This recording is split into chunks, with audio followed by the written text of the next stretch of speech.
Bom dia a todas e todos. É uma satisfação tê-los aqui. Essa é uma atividade da escola muito especial, porque é uma atividade feita por e para pessoas apaixonadas. Quem está aqui é porque gosta de ler e sabe da importância da literatura, sabe que a literatura tem muito a nos oferecer, inclusive e especialmente no direito. É uma satisfação receber a Dalva.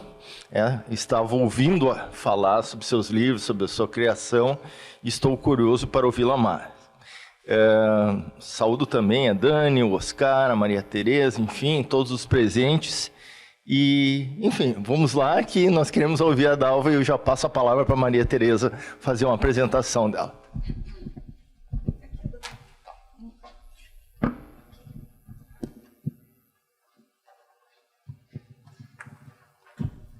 Bom dia, pessoal. Inicialmente vou me apresentar, vou fazer uma autodescrição, conforme a Escola Judicial me requisitou. Sou uma mulher morena, nem baixa nem alta, nem gorda nem magra, mediana, cabelos nos ombros. E estou vestindo uma camisa, não sei qual é o material, mas bem bonita, colorida, azul, amarela e branca, uma calça branca e um casaco bege. Para quem não me conhece, eu sou a Maria Tereza, sou juíza aqui em Porto Alegre. Apresento meus colegas a Daniela Floss, que é juíza em Caxias do Sul, o Oscar, que é juiz em Rio do Sul, em Santa Catarina. Ao contrário de mim, é um gaúcho que parou lá em Santa Catarina, é uma catarinense que parei aqui no Rio Grande do Sul. E para aqueles que estão participando desse projeto pela primeira vez, eu gostaria de iniciar minha fala com uma frase que é do Antônio Cândido e que representa muito o nosso projeto, e que fala assim: a literatura é o sonho acordado das civilizações. Assim como não é possível haver equilíbrio psíquico sem o sonho durante o sono, talvez não haja equilíbrio social sem a literatura. Deste modo, ela é fator indispensável de humanização e, sendo assim, confirma o homem na sua humanidade, inclusive porque atua em grande parte no subconsciente e no inconsciente. Quando nós pensamos no projeto Direito e Literatura, inicialmente, a nossa ideia era estimular o debate sobre a importância, sobre a relevância da literatura no papel do operador do direito. Nós imaginávamos que, estudando a literatura, nós iríamos melhorar o nosso ofício, nós iríamos entregar ao jurisdicionado decisões mais justas, mais efetivas, mais humanas. Mas ao longo de toda a discussão do projeto inicial, que começou comigo, com o Oscar, conversando nas madrugadas da pandemia online, a gente viu, e depois com a Dani, que veio somar muito ao nosso projeto, nós vimos que aquele projeto inicial ele foi se desintegrando, foi se desconstruindo. Ele virou um monstrinho assim, diferente daquele que a gente tinha parido aos meses antes da pandemia. E o projeto do que a literatura tem a oferecer à justiça, ele passou a ser do que a literatura tem a oferecer para as nossas vidas. E a gente, que achava que ia trazer muitas respostas, às nossas angústias, aos nossos questionamentos como operadores do direito, a gente se viu soterrado assim, por milhões de outras perguntas.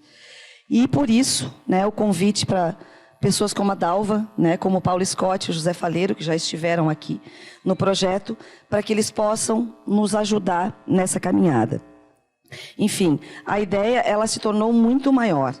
Ela foi crescendo, a ideia passou a ser não mais ter só um auxílio direto no nosso ofício, mas também arejar o nosso pensamento, espanar aquelas teias de aranha daquelas ideias pré-concebidas, nos humanizar, nos afastar da letra fria da lei, que é como nós somos forjados na faculdade.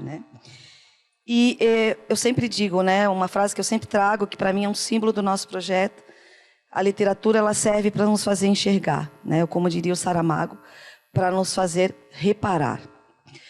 E para nos fazer reparar no dia de hoje, nós temos aqui a nossa convidada, que há muito tempo a gente gostaria de trazer aqui na Escola Judicial, a Dalva Maria Soares, mineira de Baldim, Minas Gerais, filha da dona Dulce e do seu Zezinho, irmã do Zé e de outros 8 irmãos, que eu não vou nominar todos aqui, porque são muitos, Mãe do João Pedro, escritora, né? Ela tem formação em Ciências Sociais pela Universidade Federal de Minas Gerais, mestre em Economia Doméstica pela Universidade Federal de Viçosa, doutora em Antropologia Social pela Universidade Federal de Santa Catarina, com pesquisas em culturas populares, doceira e, como ela mesmo se define, devota de Carolina Maria de Jesus.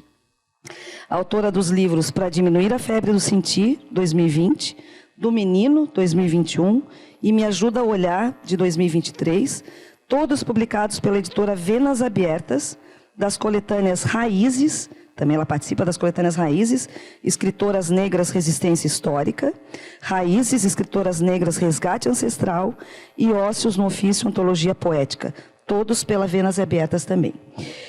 Pois bem, o Manuel de Barros, que tu citas no teu livro Me Ajuda a Olhar, na folha 23, ele diz: as reticências são os 3 primeiros passos do pensamento que continua por conta própria o seu caminho.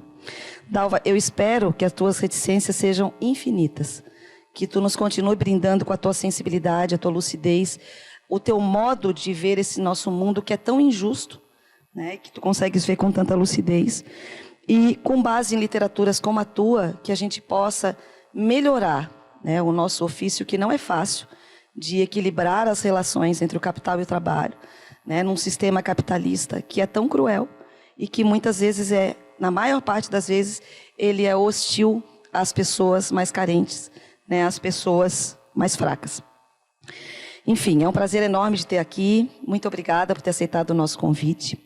E eu inicio o nosso bate-papo trazendo uma reflexão e uma pergunta. Há muito de Baldinha, tua terra natal, nas suas narrativas, né? A gente conversou ali, eu já tinha lido que tu começasse a escrever na pandemia no Facebook, e que pessoas, vizinhas, amigas da tua mãe, amigas tuas, da tua família, que não eram leitores, passaram a ler e comentar as leituras, porque se reconheciam nessas narrativas. Tu dissesse ainda que tu reconhecesse a tua realidade, da tua família, nos escritos da Adélia Prado. E então eu queria que tu falasse um pouquinho sobre isso, né? Sobre uma maioria negra e parda no nosso país que não se reconhece nas crônicas, na literatura. Nós temos um outro projeto aqui no TRT, que é muito bacana também, que se chama Leitura Livre, que nós copiamos do TRT de Santa Catarina e que, por sua vez, copiou o TRT de Minas Gerais, que nada mais é do que ter estantes de livros nos saguões, né, nos andares, para que as pessoas que esperam uma audiência possam abstrair o local onde estão e possam, talvez, naquele tantinho de tempo, tomar gosto pela leitura ou reforçar o gosto pela leitura. Chama Leitura Livre porque a pessoa pode levar o livro, trocar o livro é livre, né? E tem uma senhora, a Dona Lourdes, que trabalhava aqui como servente, e que nos marcou muito, porque um dia ela entrou lá na 27ª Vara, onde eu trabalho, e disse assim: eu acabei de ler o primeiro livro da minha vida. Ela tinha 61 anos, e ela disse assim: eu não sabia que ler era assim. E, coincidentemente, o livro que ela leu foi o livro do Faleiro, teu companheiro, né, o Em Que Mundo Tu Vive? E ela disse assim: o meu mundo agora tem mais brilho, e as distâncias são menores, porque ela vinha lendo no ônibus. Aí, no Natal, nós demos uma caixa com vários livros para ela, novos. E ela ficou muito feliz, e ela disse que eu não sei por que nunca tinham me apresentado um livro. Eu estou muito feliz em ser amiga de um livro. Pena que ela hoje não pôde estar aqui para dar o depoimento dela, porque ela está trabalhando no interior. Mas foi muito especial. Então, a Chimamanda fala isso, né, sobre o perigo da história única, o perigo da história contada pelo branco, eurocêntrico, né, que tem o privilégio do econômico, o privilégio político, e, mais do que isso, o privilégio epistêmico, né, o que a Lélia Gonzalez fala bem, o que o Fanon fala, que mais, a Sueli Carneiro, né, que as pessoas do nosso país não se reconhecem na literatura. Então, eu gostaria que tu falasse um pouquinho sobre isso, né, sobre como é não se reconhecer, não só na literatura, como no cinema, nas novelas, nas propagandas, nas revistas, e como isso influenciou a tua escrita. Muito obrigada por estar aqui hoje.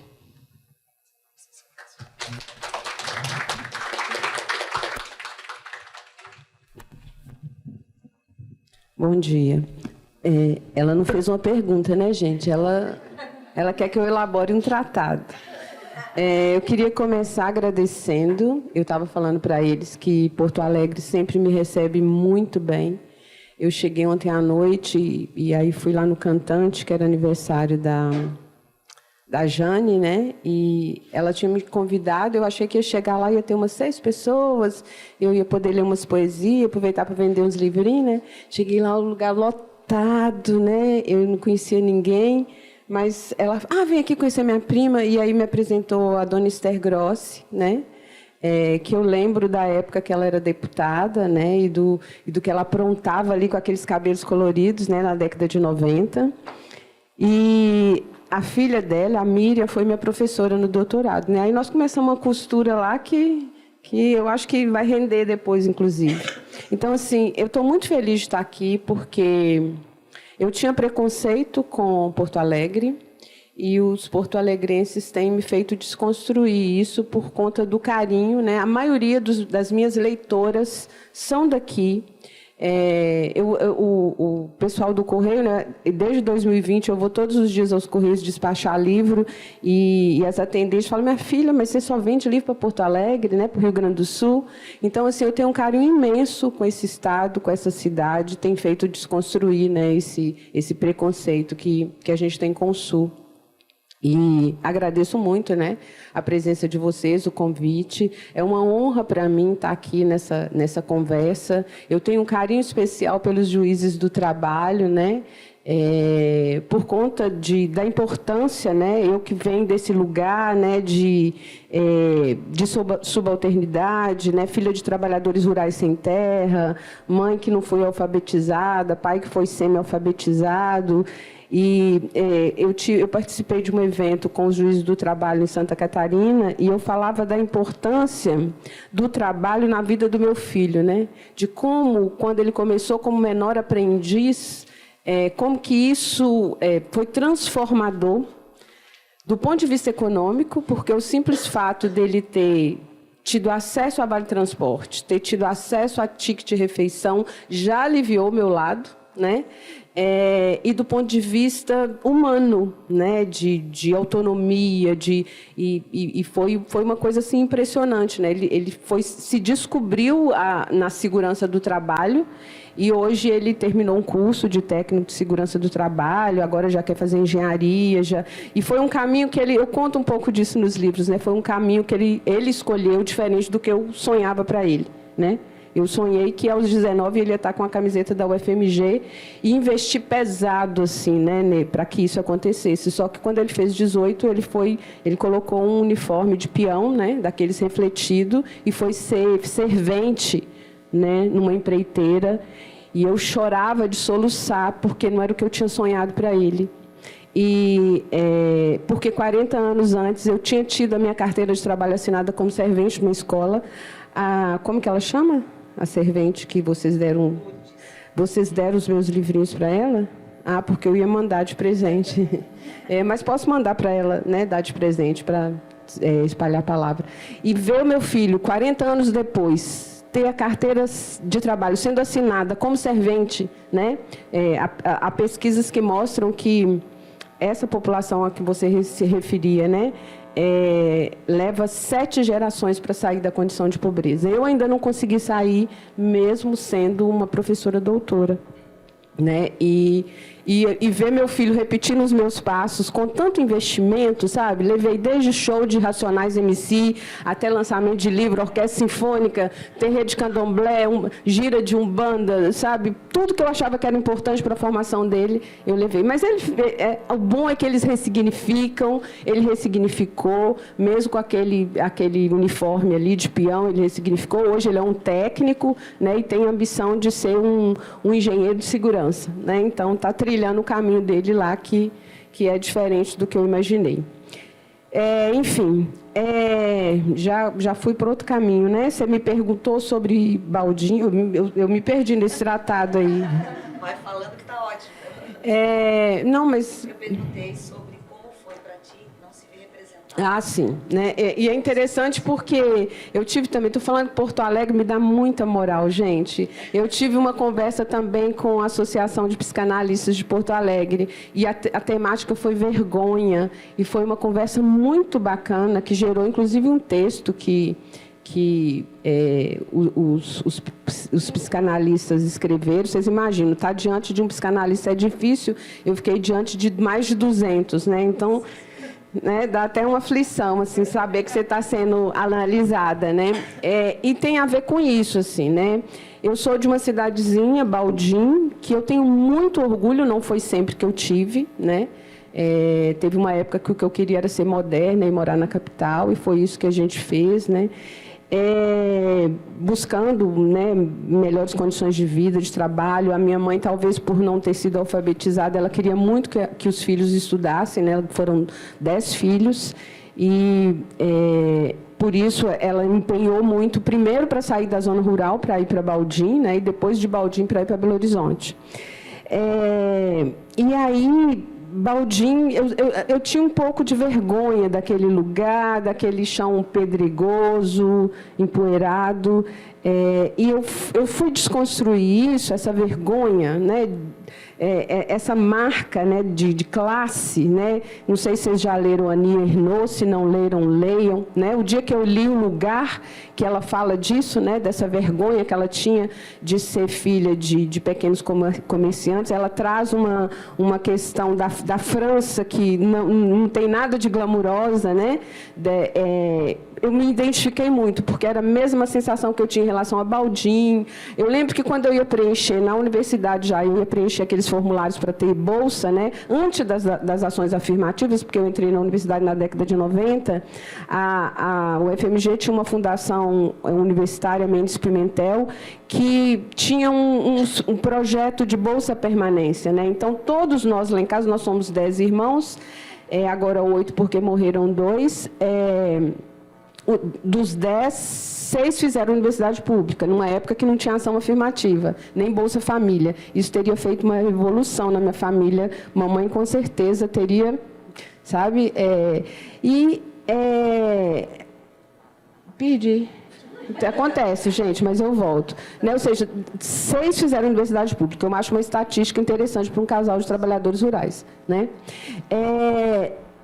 Foi quando eu entrei para Ciências Sociais que minha ficha caiu. Eu falei, peraí, né? Fui das teorias antropológicas e aí fui ver que o outro não tinha necessariamente que estar do outro lado do Atlântico, às vezes era do outro lado do muro, né? Então esse exercício da alteridade, às vezes você faz dentro da própria casa, né? Tendo que respeitar um filho adulto, né? Que é um sujeito que faz suas próprias escolhas, né? Que são diferentes das escolhas que se sonham para ele.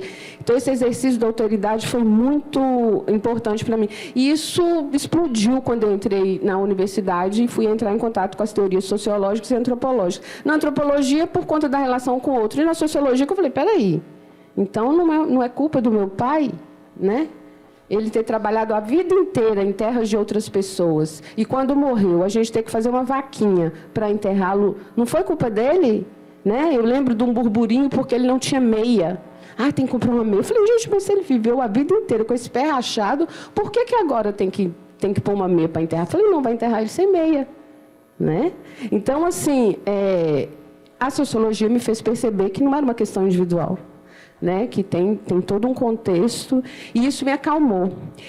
E, recuperando o que se fala da literatura, que ela nos humaniza, eu entrei em contato com a Adélia, que eu amo, a Adélia, poeta maravilhosa, que me responde muito, não só a poesia, eu amo a prosa. Eu leio os livros da Adélia e falo, meu Deus, era o livro que eu queria ter escrito.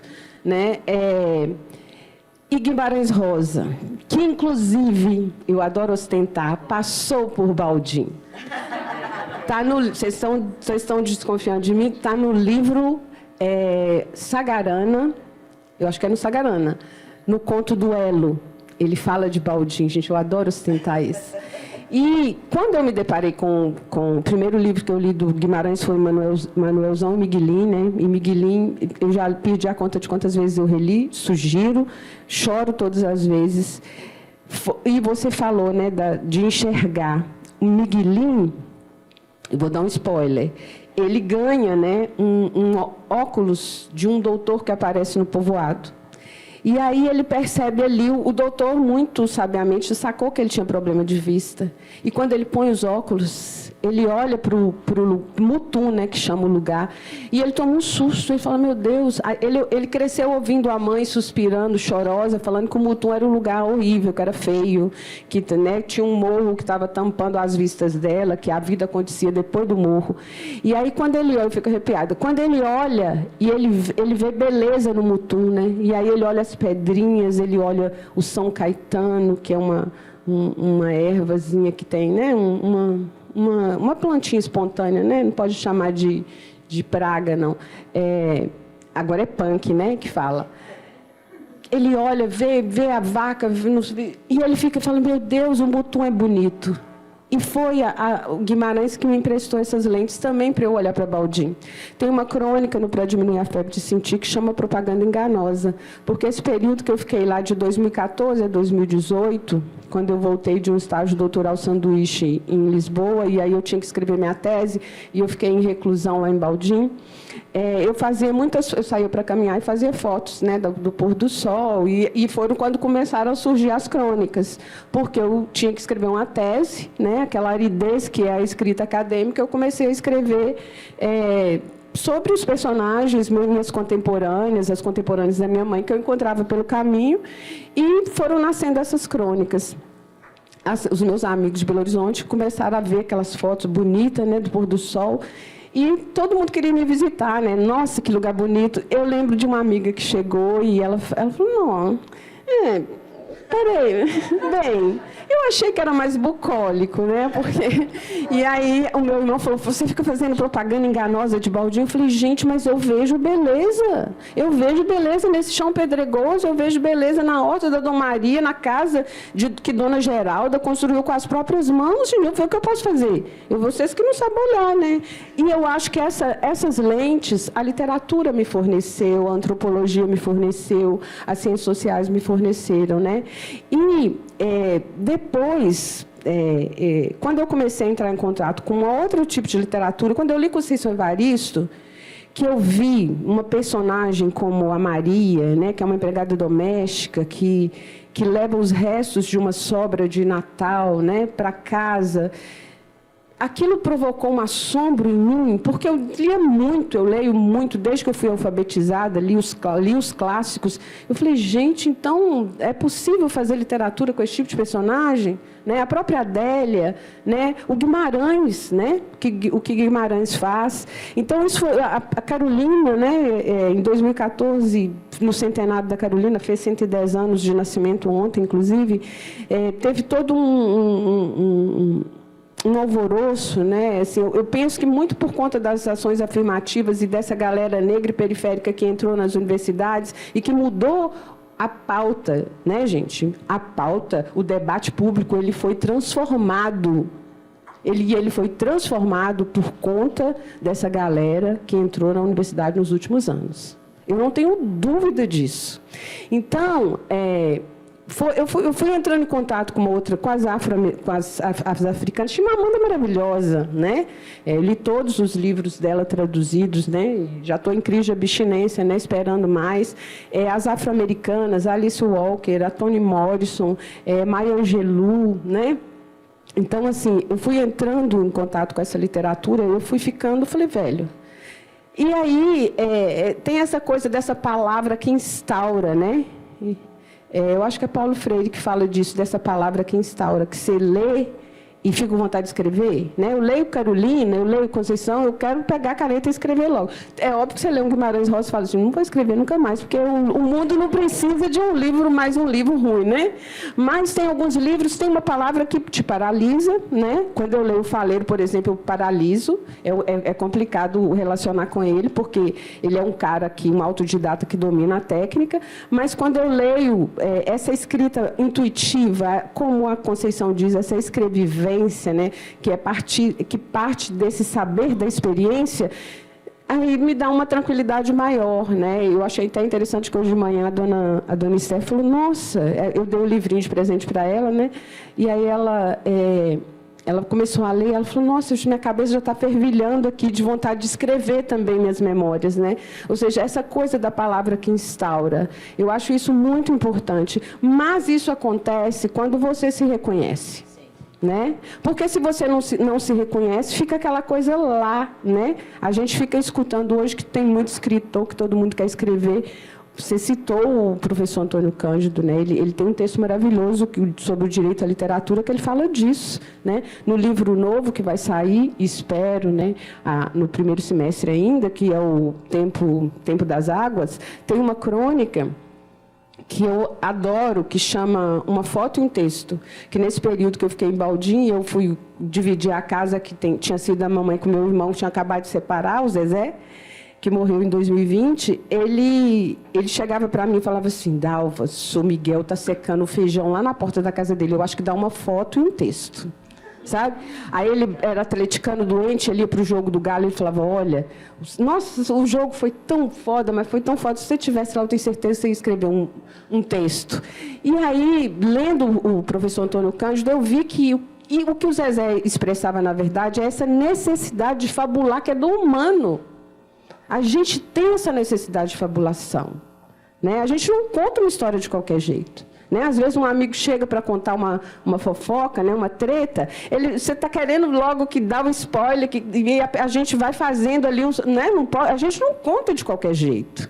Né? Porque é do humano, né? Não é à toa que as novelas fazem tanto sucesso nesse país. Podem falar mal o que quiser do Big Brother, mas milhões de pessoas estão lá assistindo. As pessoas gostam de história, né? As pessoas querem se reconhecer nas histórias.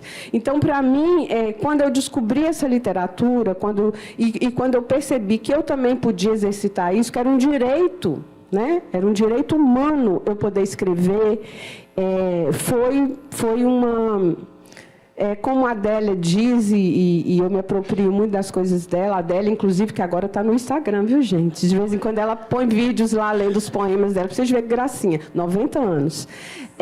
Ela fala o seguinte, ela fala que, ao procurar palavras para narrar a minha angústia, eu já respiro melhor, né? Então, assim, a literatura acaba que, enquanto leitora, ela me responde, né? Na minha tese de doutorado, inclusive, a crítica que eu recebo é que eu dialogo mais com a literatura do que com a antropologia, mas, enquanto escritora, né, nesse exercício da escrita, funciona também como esse respiro, que me ajuda a respirar melhor. Eu não sei se eu te respondi, se eu... Respondeu, e eu só queria contar uma coisinha bem rapidinho, que acho que tem muito a ver com o que tu escreveu, Dani. Que tu escreves lá, tu fala que tu escreves para respirar melhor, né?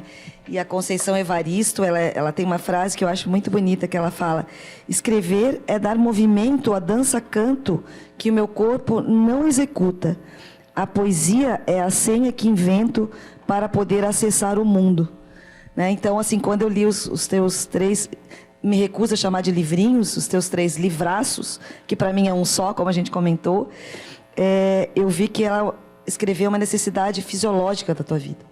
Né? Então, creio que tu vais nos brindar com muitas e muitas reflexões que vão nos ajudar muito ainda. Mas eu vou passar a palavra para a Dani, porque quando tu falaste de fabular, eu lembro de uma consideração que ela fez essa semana que tem tudo a ver com o que tu estavas falando. Bom dia a todas as pessoas. Dalva, uma alegria contar com a tua presença aqui na nossa escola. Eu vou me autodescrever. Eu sou uma mulher branca, cabelos loiros, compridos, visto uma calça azul marinho, uma blusa vermelha. E vamos lá, né? O fabular que tu falaste é porque eu estava preparando aqui, eu lembrei da canadense escritora Nancy Huston, que tem um livro chamado A Espécie Fabuladora, né? Onde ela diz que nós humanos nos caracterizamos, né, por fabularmos, né, por narrarmos a nossa existência, e que para nós não é suficiente o meramente existir. Nós precisamos, para nos constituir, contar e ouvir histórias, inclusive as histórias da nossa vida, né? Já que nós somos a única espécie que sabe que vai morrer, né? Nós só conseguimos atravessar a existência se a gente tiver a ficção, né? Que não é necessariamente só a ficção escrita, né? São as histórias que se contam. E na sua simplicidade, inclusive, né? E a respeito dessa necessidade de narrativa que tu já falaste, né? Já respondesse um pouco, eu queria citar um dos meus trechos preferidos, do teu livro Para Diminuir a Febre de Sentir, que é a crônica A Janta Tá Pronta. Queria citar toda porque ela é maravilhosa, mas vai aqui alguns trechinhos. 11 em ponto. Tempero feijão.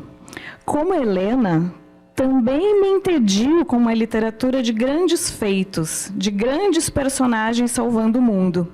Sinto falta de uma escrita com cheiro de alho, de sabão em pó, de água sanitária e amaciante.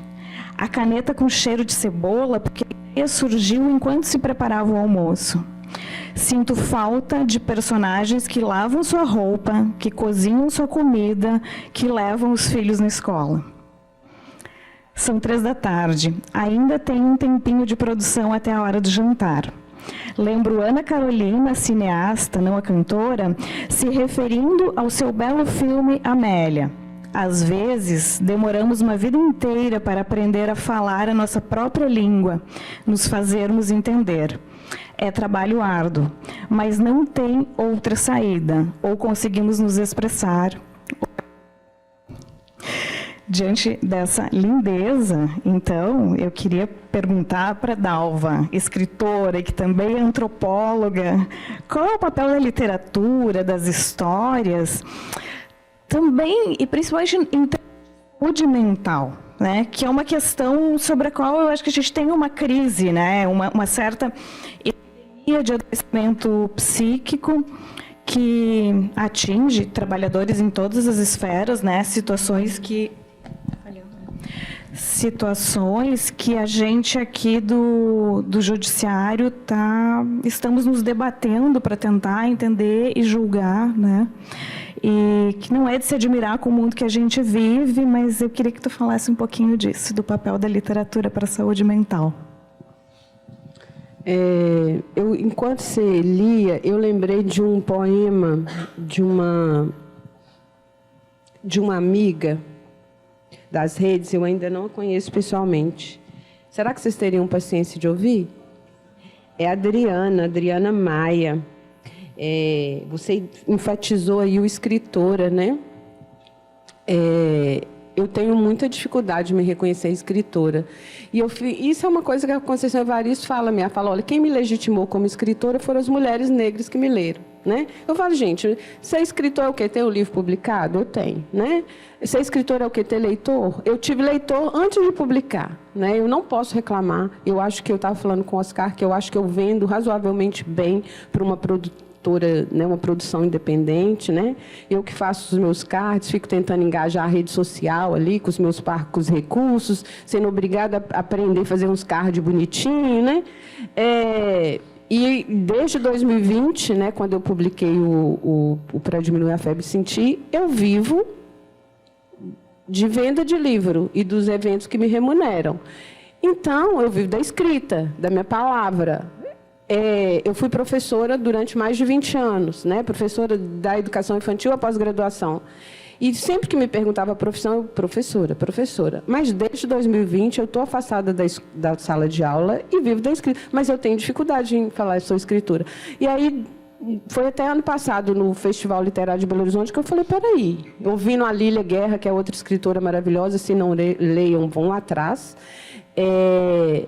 Eu falei, peraí, se é a escrita que está pagando minhas contas, é a minha profissão, eu sou escritora, né? E por que a gente tem essa dificuldade? Porque a escrita foi colocada num lugar que o Faleiro fala isso. Ele fala, olha, a gente tem que tirar a escrita desse altar burguês que ela foi colocada. Ela tem que ser uma capanguinha do Che Guevara que você acha no mercado, sabe? Porque é como se só pessoas muito iluminadas pudessem escrever, né? Eu tenho uma discussão terrível com o Faleiro, porque o Faleiro não acredita em talento, ele não acredita em dom. Ele fala, olha, eu aprendi a escrever. Eu escrevia e jogava fora, até eu escrever e falar, isso aqui está bom. Né? Ele falou que, como ele teve que aprender a tocar instrumento, né? Ele toca cavaquinho, ele toca violão, né? Um autodidata. Ele falou, ele tinha na cabeça que devia ser a mesma coisa com a escrita.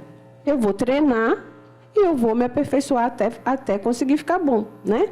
Eu tenho minhas dúvidas, porque eu acho, inclusive, que... Eu acho, às vezes, que ele tem até algum tipo de síndrome, sabe? Porque não é normal, assim, o perfeccionismo que ele tem com as coisas. E ele, além disso, ele programa, né? Ele entregou... eu estava falando que o próximo romance dele vai ser em volumes. Quem leu aí os livros dele, se preparem, porque o próximo romance dele vai ter cerca de 1000 páginas. E ele está entregando o primeiro volume agora, já entregou para a editora, deve sair no segundo semestre. Então... ele relaxa programando. Então, ele tá inclusive lá em casa, né? Ele está em Belo Horizonte, tomando conta lá da minha cachorrinha. E ele, esses dias, estava lá programando como lazer, está criando um jogo lá, não sei... Não precisa conversar com ele, sabe? Assim, ele não conversa comigo, não olha para mim, porque ele entra num outro mundo. Eu falo, gente, isso não é normal. Esse cara não é normal. Eu falo, você tem que ser diagnosticado, porque... Mas tem essa coisa, né, do que significou para ele a escrita, né? Eu falo que se ele não tivesse virado escritor, ele ia estar morto ou preso, né? Do lugar que ele vem, é isso que acontece com os parentes, os amigos, né? E eu falo isso porque ele já publicizou isso. Então, eu perdi a pergunta. Sim. Sim, então, assim, eu fiquei pensando isso, inclusive, eu acho que duas coisas que eu tenho refletido muito, que tem a ver com essa coisa da saúde mental na minha família, né? Eu venho de uma família mestiça, né? Recentemente, a gente descobriu aquelas histórias que os tios, né, a mãe, o pai sempre contavam, a gente achou documentado num livro por um historiador lá da região de Baldim. Então, a gente conseguiu... A gente tinha uma história da nossa tataravó, que tinha sido uma negra escravizada, que teve 3 filhas do dono de escravo, né? Ela foi mãe aos 15, ou seja, ela foi estuprada, né? E que, mais que esse senhor de escravo, quando morreu, deixou um pedaço de terra para ela. E ela dividiu essas terras com as 3 filhas, uma delas era a minha bisavó. E aí, foi até onde eu consegui ir na minha genealogia. A gente descobriu isso, né? Ou seja, o sangue branco que eu tenho vem desse senhor, né? Esse é um alferes, um descendente de um alferes português, que veio se misturar na linhagem da minha tataravó. Então, eu venho de uma família mestiça. Na minha casa, dos 10 irmãos, 5 se reconhecem negros, 5 não se reconhecem negros. Eu fui me reconhecer uma negra de pele clara quando eu entrei em contato, fui fazer uma disciplina lá de antropologia do negro brasileiro. E aí eu percebo que muitos dos meus sobrinhos, que são lidos como negro pela sociedade, não se reconhecem como, e sofrem muito racismo. E como a pessoa não se reconhece como negra, ela não sabe como enfrentar quando ela sofre o racismo. E isso, eu tenho uma sobrinha diagnosticada com bipolaridade, eu tenho um sobrinho diagnosticado com esquizofrenia, e eu tenho certeza que isso passa pelo racismo que esses meninos sofreram e pela miséria. Assim, foram crianças que tiveram uma vida, sabe? Como é que a gente mantém saúde mental num país tão desigual? Gente, eu não sei como é que vocês dão conta, porque eu agora fiquei hospedada lá no Moinhos, né? No bairro Moinhos. Eu não fico confortável, eu tenho que confessar isso para vocês, eu não fico confortável no hotel. Primeiro que eu tenho cara da tia do cafezinho. Então, com muita frequência que eu sou maltratada. Segundo, porque a desigualdade social ser julgada na minha cara, assim, sabe? Então, assim, eu falei, não, eu vou curtir essa ducha, porque ducha de hotel é uma coisa maravilhosa, né, gente? E aí aquela duchinha lá, Lorenzetti, de plástico, eu falei, deixa eu curtir essa água aqui, que energia solar, né? Não, deixa eu curtir esse café da manhã. Mas eu não consigo relaxar, porque o Faleiro fala muito disso, porque não basta ser só para mim. Sabe? Então, como é que você mantém saúde mental? Eu fico imaginando como que deve ser para o juiz do trabalho, né? Como é que você... Agora, recente, uma senhora que ficou 72 anos como escrava, gente, de uma família. Como assim? Como é que... Sabe, que mundo é esse? Vira e mexe, a gente vê mulheres negras sendo resgatadas da condição de trabalho análogo à escravidão. Né? Eu fico toda arrepiada quando eu falo isso. Então, como é que a gente mantém saúde mental com uma desigualdade tão grande, com um país tão desigual? Eu fico andando por Porto Alegre e eu falo, gente, mas esse país não é pobre. Essa cidade não é pobre. Mas aí, quando eu vou visitar o Faleiro, lá na Lomba do Pinheiro, eu tomo um choque. No fundo, tudo que está nas escritas dele é verdade.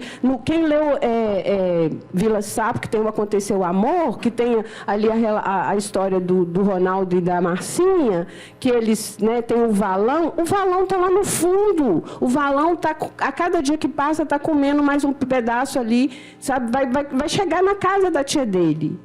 É um pátio que 7 famílias dividem. E eu publicizo isso porque o Faleiro já deixou isso público de todas as formas possíveis.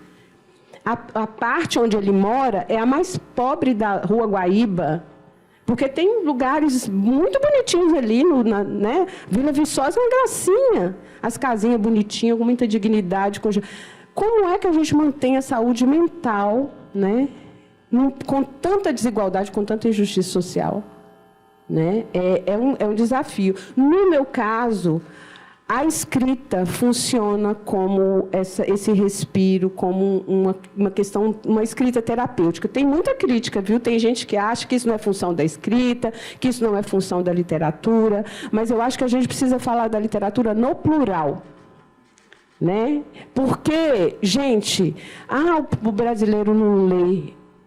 Olha, o brasileiro lê sim, né? Só que são tantas bolhas, né? E essa bolha dos supridores, essa bolha do avesso da pele, é uma bolha do tipo flip. Mas, olha, tem um outro universo dos livros de fantasia, que minha nora estava lá lendo, assim que começa, assim que acaba, não sei, né? Eu até emprestei os supridores para ela não curtiu, porque não é o tipo de literatura que ela gosta, que vende milhões. Né? Outro dia eu estava vendo que um dos best-sellers mais vendidos no Brasil, sabe qual, gente? Chama Casamento Blindado. Vocês ouviram falar? Sabe quem que escreveu? A filha do Edir Macedo e o marido. Gente, milhões de exemplares que foram vendidos. O povo está lendo isso. Então, vocês, né, que têm um projeto, né, como esse maravilhoso de literatura e justiça, eu acho que tem a ver com o que a Tereza falava. Essa sala tinha que estar cheia aqui, é do pessoal da limpeza, do pessoal do cafezinho, porque vocês já são leitores. É esse povo que precisa ler, mas eles precisam ler para além do Casamento Blindado. Eles precisam ler O Avesso da Pele, que é um livro que fala sobre racismo. Eu vi a moça servindo café ali enquanto eu aguardava, uma senhora negra, né? Então, muito provavelmente, a história dela está ali naquele livro, né? Que é um livro sobre racismo estrutural, sobre violência policial. Então, eu fico pensando nisso, assim. Eu acho que a literatura poderia contribuir, como a Tereza falou, não só para nos humanizar, mas para para contribuir para a nossa saúde mental, não só enquanto leitores, mas também com o exercício da escrita. Né? O Faleiro fala isso, até hoje ele fala isso, né? Que ele nunca tinha lido um livro, ele já contou isso, vocês sabem, a irmã que ficava brigando com ele, porque ela já estava na universidade, você precisa ler, ele é um vagabundo, né? Ainda continua com a alma de vagabundo.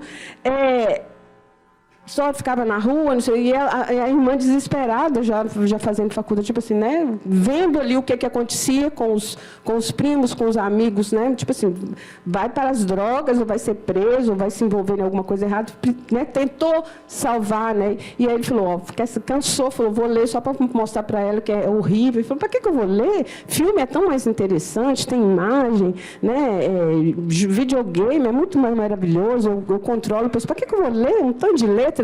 E ele resolveu ler só para provar para a irmã, falar com ela, é horrível, não li um livro, porque ela virou para ele e falou assim, você nunca leu, então sua opinião não tem valor. E se tem uma coisa que o faleiro é honesto intelectualmente. E ele falou, então eu vou ler e vou provar para ela. E leu e se apaixonou e nunca mais parou de ler, né? E ele fala que tem uma coisa que só a leitura proporciona.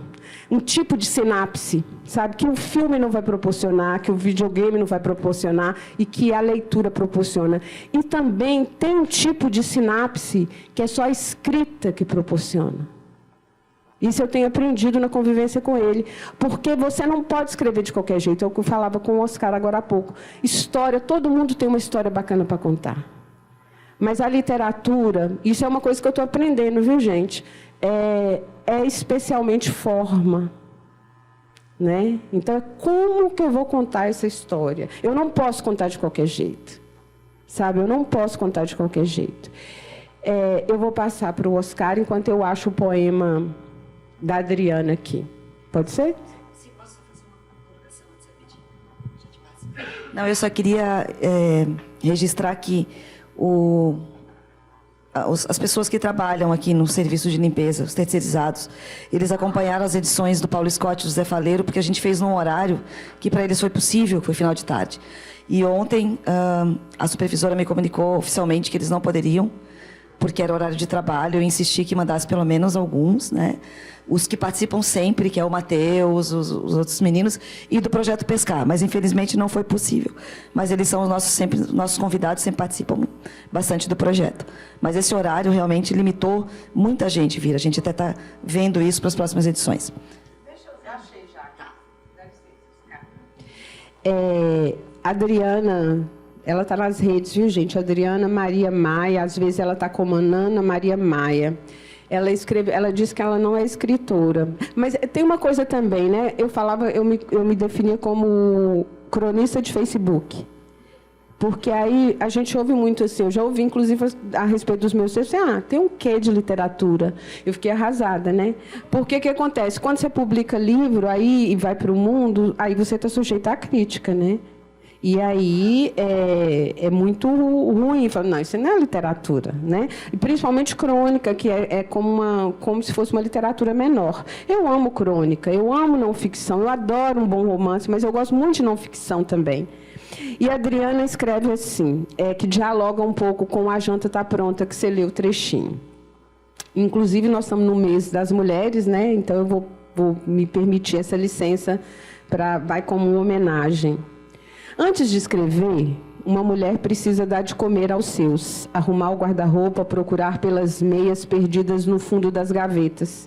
Antes de escrever, uma mulher precisa ouvir as queixas dos filhos de que não vão bem na escola, porque a professora não leciona direito e que a tabela periódica é muito difícil para decorar.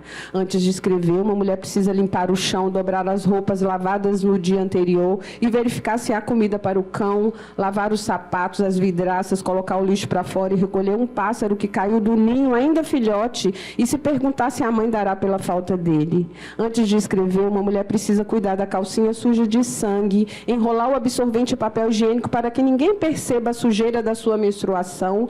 Que vergonha seria para ela que outros vissem ou sentissem o odor do seu sangue. Precisa essa mulher, antes de escrever, dar de comer ao homem com seu corpo cansado, tirar do seio o leite para o filho, ouvir as lamentações de outras mulheres fatigadas pelo trabalho doméstico. Antes de escrever, uma mulher precisa olhar para a estante de sua casa e reparar que, diante de tantos livros, há apenas 2 com nomes femininos. Então, ela sabe que não há escapatória. É preciso escrever. Adriana Maria Maia.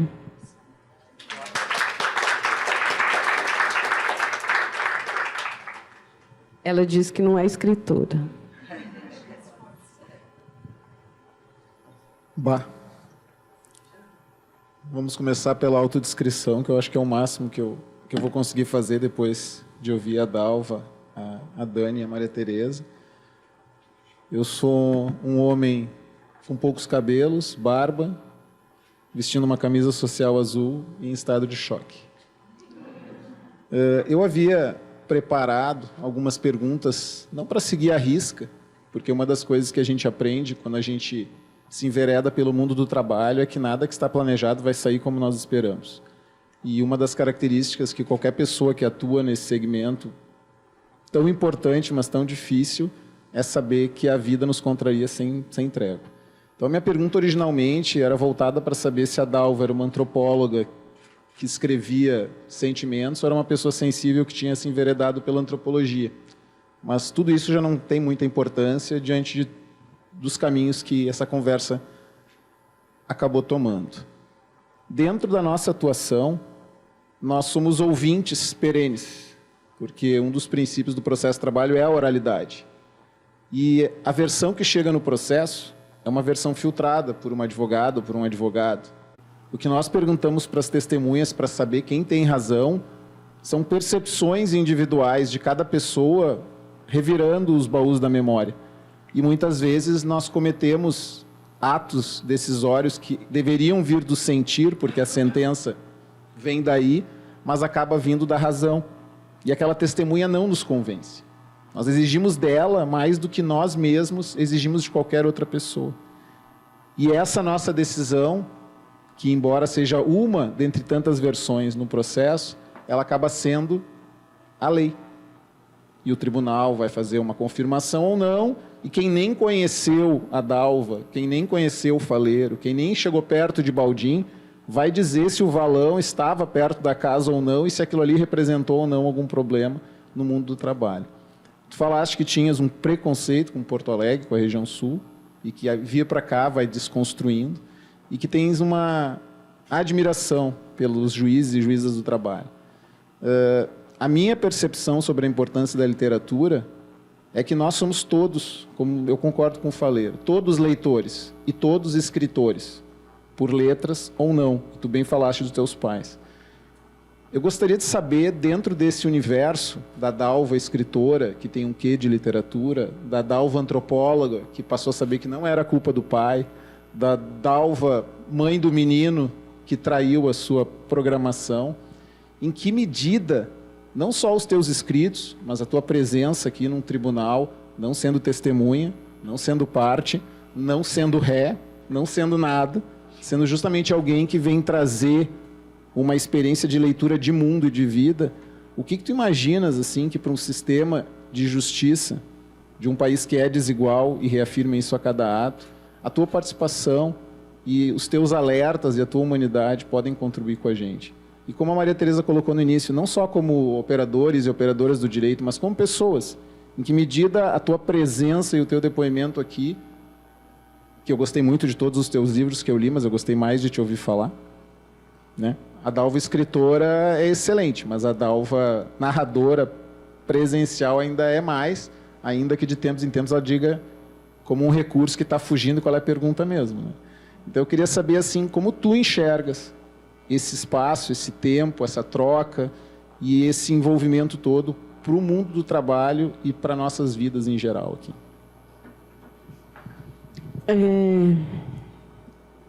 Eu sou trabalhadora, assim, a gente no interior a gente começa a trabalhar muito cedo, né? Porque é um valor, né? 2 valores que meus pais nos passaram. Um é o trabalho, né? Mamãe não deixava, assim, era cruel, assim, a gente só podia brincar depois que tivesse... E mamãe era neurótica com limpeza, sabe? O quintal tinha que estar varrido, sabe? A gente tinha que varrer a horta antes de molhar a horta, era tudo... Aquelas panelas de alumínio, né? Que tinha que arear, tudo muito limpo. Os forrinhos que ela mesma fazia de saco alvejado, bordava à mão, e, sabe? Tudo muito organizado. Eu herdei um pouco isso dela, né? Também tenho essa coisa, assim, com limpeza, com organização. Eu falo um pouco disso no Eu Quero a Mamãe de Volta, né, no texto. E aí, o valor do trabalho, né? Então, ainda muito jovem, papai trazia, ele comprava, por exemplo, laranja, né? Ele comprava a produção de um laranjal de algum fazendeiro e levava, encaixotava e pagava um carreto ali de um caminhão e levava para a Ceasa, né? Para distribuir. Ele não tinha terra, trabalhou em terra de outras pessoas a vida inteira. Mas papai passou isso para a gente, essa coisa do trabalho como valor, né? A honestidade, né? Isso não é seu, não interessa. E o nome, né? Papai falava assim, olha, se você prometeu pagar para a Tereza em fevereiro, não interessa, fevereiro, se você não tiver, você pega emprestado com a Luciana, mas você paga, você tem que honrar seu compromisso, porque nome é uma coisa muito preciosa para o pobre. Então, a gente foi aprender. E mamãe, talvez por não ser alfabetizada, um dia eu falo disso também nos meus textos, mamãe me confessou timidamente, na mesa da cozinha lá em Baldim, que ela tinha o sonho de ser médica. Imagina, gente, uma trabalhadora rural, a mão calejada, né, forjada ali no cabo da enxada. Isso foi negado, né? Ontem Carolina Maria de Jesus fez aniversário e eu sou devota de Carolina, né? Dou muitas oficinas sobre a obra de Carolina e eu gosto de dizer, de enfatizar que Carolina Maria de Jesus não foi uma catadora de papel que escreveu um livro. A Carolina era uma escritora que foi favelizada. Né? Eu falo isso com a Lilian Guerra, minha amiga maravilhosa, que acabou de publicar um livro pela Todavia, né? Mas ela já tem 8 livros publicados, colega do Faleiro lá na Todavia. A Lília é auxiliar de enfermagem. Quando falam para ela que ela é enfermeira, ela fica brava. Ela fala, eu sou auxiliar, eu sou da produção. E eu falo, a Lília não é uma auxiliar de enfermagem, porque quando o escritor vem desse lugar, a ênfase é sempre na biografia e não na obra. Né? Eu falei, eu queria muito ouvir as pessoas falando a respeito de Carlos Drummond de Andrade, que ele era filho de fazendeiro. Né? Então, eu queria muito ouvir se referindo a algum determinado autor, ele é herdeiro. Né? Por que a ênfase na trajetória vem só quando o escritor é da periferia? Né? A gente não vê falando, olha, mora lá no Leblon, num apartamento de 300 metros quadrados. Não, a gente não ouve isso, mas a gente ouve que mora lá na cidade de Tiradentes, né? É servidora do SUS. E eu falo isso para a Lília, eu falo, você não é um auxiliar de enfermagem que escreve, você é uma escritora que esse país injusto transformou em auxiliar de enfermagem. Ela, inclusive, ama ser servidora do SUS. Ela adora e aprende muito ali, né? Porque ela fala que ser servidora do SUS você tem que desenvolver essa coisa da escuta, né? Então, eu fico pensando nisso, assim, né?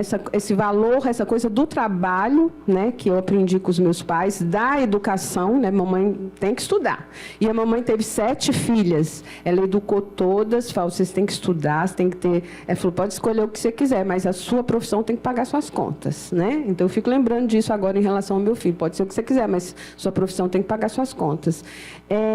E ela falava, vai estudar, vai comprar sua casa, vai ter seu carro, vai viajar, né? Porque mamãe, eu falo que foi a primeira feminista radical que eu conheci. Ela tinha uma frase, desculpem os homens, mas a dona Dulce falava o seguinte, homem bom é homem morto. Outro dia eu ouvi de uma senhora falando o seguinte, gente, imagina o que essa mulher ela passou, né, para repetir isso, né? Ela não criou nenhuma das filhas para o casamento. Ela desesperava quando a gente arrumava um namorado. Porque eu ouvi de uma senhora falando o seguinte, que o homem bom é aquele que nasceu e morreu sem ter tido tempo de fazer ruindade para a mulher. Os dados estão aí, né? A gente não precisa... Então, assim, foi essa feminista radical que me educou, né, para a vida, e tá aí meu sabão de coco inspirado nela, que são os meus livrinhos, que foi o jeito que eu achei de pagar minhas contas. Então, pedi. É o lance da... Você pergunta, não, só para eu amarrar. Olha, isso, obrigada. Eu acho, Oscar, sinceramente, sendo muito sincera, que pode muito pouco. Muito pouco. Eu acho, e isso é uma coisa que eu discuto muito com o Faleiro, eu acho que não tem saída individualmente, sabe? Eu acho que tem que ter política pública. Então, eu acho que a gente tem que ter uma política pública. Por exemplo, a escola de júri, não sei como que funciona isso, né? Mas, tipo assim, a escola tem que ser uma coisa que nenhum juiz pode, sabe, ter um julgamento sem passar por uma formação humanista, sabe? Tem que fazer um estágio lá na Lomba do Pinheiro, sabe? Pegar não sei quantos ônibus, sabe? Pegar no horário de pico. Tinha que ter um estágio assim, sabe? Que nem a gente tem que dar aula didática quando vai fazer concurso para professora. Eu acho que o juiz tinha que fazer esse exercício de alteridade, sabe? Como é que é possível... Você falou da justiça, eu fiquei refletindo isso, falei, gente, um evento sobre justiça, o que é justiça? Né? Imagino que vocês, né, devem ter passado anos discutindo o conceito de justiça. Né? Eu acho que o Aristóteles, que fala da igualdade, né, entre os iguais e da diferença entre os diferentes, qual que é a medida disso? Então, eu fico pensando que, assim, pode ser transformador, mas eu acho que ainda assim é um processo muito lento, um trabalho de formiguinha, né? Como eu desisti da sala de aula e todo mundo, você não pode, você é uma professora maravilhosa, a educação precisa de você. Eu falei, não, a educação precisa de mim, não. A educação precisa de política pública. A educação precisa de salário decente para o professor. Gente, eu dei aula em 20 anos. Eu nunca trabalhei numa escola pública que tivesse papel higiênico. Como assim não tem papel higiênico na escola?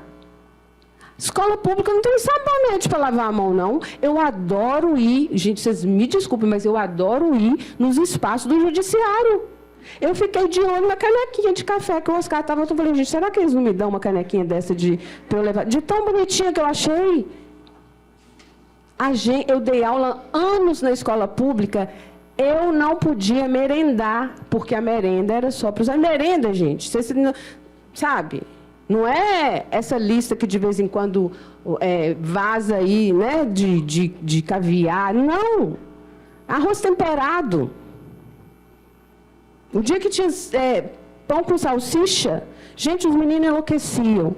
Sabe? Então, eu fico pensando, o que pode ser feito? Eu não acredito nesse... Sinceramente, estou sendo muito honesta com vocês, eu não acredito nesse papel redentor da educação, porque, assim como a população da França foi convencida na década de 60 que a educação era transformadora, e depois eles não conseguiram ascender socialmente, e o Pierre Bourdieu, maravilhoso, escreveu um livro que chama Reprodução, que fala exatamente disso, fala que a escola reproduz a desigualdade. Né? A gente vê um caso ou outro de escola bacana. Aqui tem aquela Saint-Hilaire, que tem lá os afroativos, uma escola pública municipal aqui, que as meninas, inclusive, tem um grupo de meninas, gente, de adolescentes que criaram um projeto sobre dignidade menstrual. Vocês estão ligados nisso? Que tem uma escola pública, meninas da periferia, que criaram um projeto. Elas são minhas leitoras. Elas acabaram de ganhar um prêmio lá em São Paulo, num instituto importante lá, com esse projeto. O Sebrae está apoiando. Elas estão viajando no Brasil, foram para Brasília outro dia.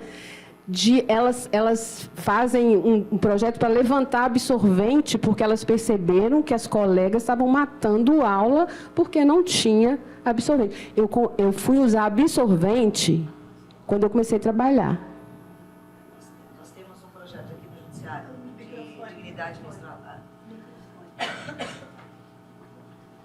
Só estava fazendo um acréscimo. Só estava fazendo um adendo que no Judiciário tem um projeto de dignidade menstrual. Né? Então, acho que esse tipo de política, mais a educação, mas eu queria chamar a atenção para uma questão que eu gostaria que tu falasse também. E eu vou provocar agora a antropóloga. Quer dizer, não sei se dá para desvincular uma da outra, a gente tem essa mania, né? Eu sou juíza, sou professora, né? A gente é tanta coisa. Então, eu vou provocar a Dalva completa, miscelânea de Dalvas, para falar um pouquinho sobre o problema que nós temos nos países colonizados, como é o caso do Brasil, na questão da falta de implementação de políticas de reparação. Né? Nós temos uma situação no Brasil que os descendentes dos ex-escravizados... Bom, em primeiro lugar, deixar pontuar que essa abolição ela ocorreu apenas no plano formal, né? No plano material, o Estado nunca se preocupou em implementar políticas públicas reparatórias para que essas pessoas, esses descendentes de ex-escravizados, não se vejam novamente impulsionados num looping cruel, né, de apenas ocupar postos de subalternização ou ainda ser lançado no trabalho escravo. Né? Aqui no Rio Grande do Sul, a gente tem uma triste realidade que a gente está tentando combater, que foi o resgate de mais de 400 trabalhadores o ano passado, na região das vinícolas, e algumas colheitas, colheita de uva, colheita de soja aqui no Rio Grande do Sul. Então, eu te questiono, como uma política de reparação, como acontece em alguns lugares, por exemplo, nos Estados Unidos, uma universidade de Wisconsin descobriu que, dentre as pessoas que construíram, os operários que construíram aquele prédio, estavam ex-escravizados. Então, a política de reparação foi bolsas de estudo gratuitos para os filhos, netos e bisnetos desses ex-escravizados nos próximos 120 anos. Independentemente da faculdade que essas pessoas queiram cursar. Então, em que medida uma política de reparação no Brasil, essa semana, talvez vocês tenham acompanhado também, a Rádio Novelo, que é uma rádio muito interessante, né, da jornalista Branca Viana, mas que eu achei que falhou muito. Ela gravou um episódio, um podcast, falando que a família descobriu que o bisavô, que era considerado um grande estadista, um grande empresário, né, uma pessoa que enriqueceu, ele deixou como herança 1.280 escravos. Então, que ela foi pesquisar, motivada, não sei porquê, talvez porque alguém descobrisse isso e fosse questionar, já que a pauta dela é de minorias, como que ela, descendente do Visconde de Rio Preto, que foi um escravocrata, né, estaria tratando de direitos de minorias, sem ao menos reconhecer que a família dela é rica, e ela pode ter um podcast hoje, né, porque ela não precisa trabalhar, porque o bisavô escravizou muita gente. E só que eu eu questionei, até mandei uma pergunta no ar, mas ela não respondeu. E o que vocês estão fazendo para reparar? O que a tua família, que descobriu um livro que tinha 1.280 escravos, ou seja, podem chegar nos descendentes dele e reparar, o que vocês estão fazendo?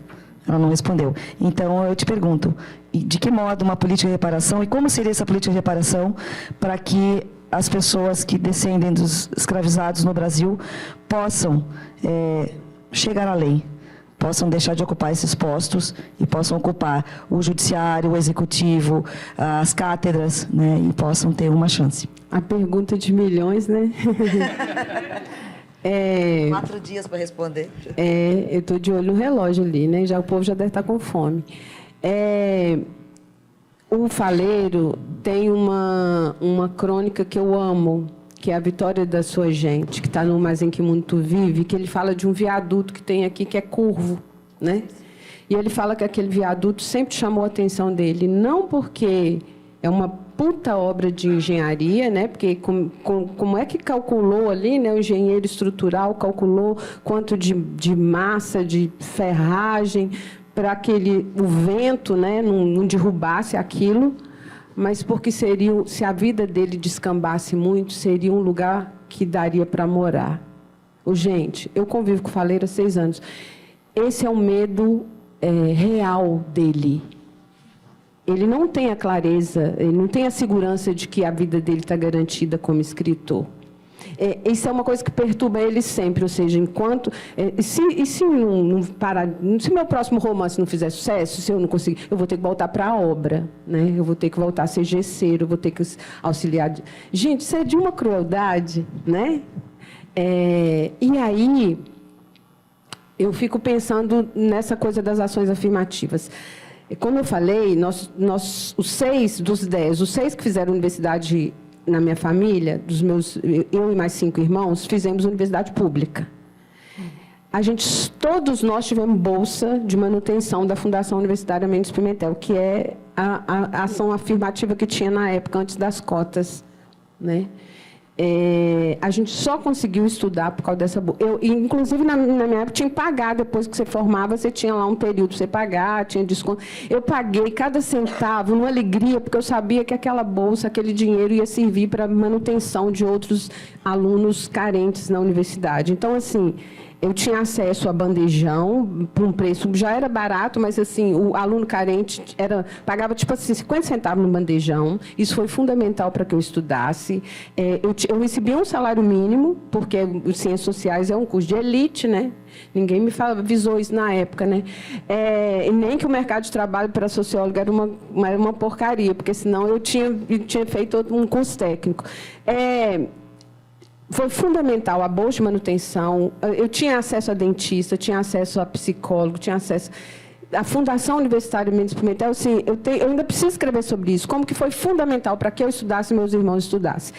As cotas vieram reparar isso aí. As pesquisas já mostram, né, Tereza? As pesquisas já mostram a revolução, né? A interiorização das universidades, essa política pública da interiorização das universidades e dos institutos técnicos, isso tem feito uma revolução nas cidades onde isso eu não sei se vocês sabem, o escritor Raduan Assar, há uns anos atrás, ele doou uma fazenda que ele tinha para a Universidade Federal de São Paulo e a Unifesp, e criou lá nessa fazenda, era uma fazenda que ele transformou numa fazenda produtiva. Depois que ela estava produtiva, ele doou.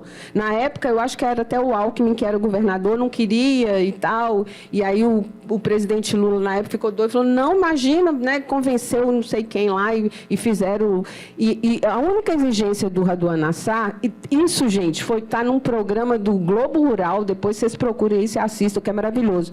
A única exigência do Raduan Assar foi que tivesse cota para os funcionários, para os filhos dos funcionários, e é uma unidade voltada para agronomia, para veterinária, para essa área das agrárias, né? Aí, essa matéria do Globo Rural mostra a transformação que aconteceu na cidade, né? Então, assim, teve que criar pousada, porque começou a ter evento, teve uma movimentação, o comércio, né? A economia começou a girar. Para vocês terem uma ideia, aí muitas meninas foram mudar para lá, para essa cidade, uma cidade pequena, né? Para estudar. E aí essas meninas começaram a ser assediadas, né? pelos moradores do lugar. As meninas criaram um coletivo feminista. Isso é para vocês terem ideia das transformações que o simples fato de ter uma unidade ali de ensino superior numa cidade pequena transformou. De colocar a economia para girar, porque teve que criar um monte de pousada, né, porque começou a receber gente de fora, para os eventos, para os congressos, até um coletivo feminista. Eu tive, em novembro, lá em Rolante. Rolante, não é que tem um Instituto Federal, uma unidade lá. Os alunos lá, gente, da EJA, lê meus livrinhos. Fiquei na alegria, fui lá conhecer esses meninos pessoalmente. Eu fiquei encantada com os alunos, com o perfil daqueles alunos do Instituto Federal do Rio Grande do Sul, da unidade Rolante, senhoras de 50 anos, sabe? Tiazinhas, tiozinhos. Teve um tiozinho, inclusive, que pegou o violão, cantou dessas músicas tradicionais, né, em minha homenagem. Ficou a mais linda, uma das homenagens mais lindas que eu já vivi na minha vida. E aí é possível ver a transformação daquele lugar, sabe? E aí eles estavam emocionados porque era uma escritora, estavam vendo, né, contato com uma escritora.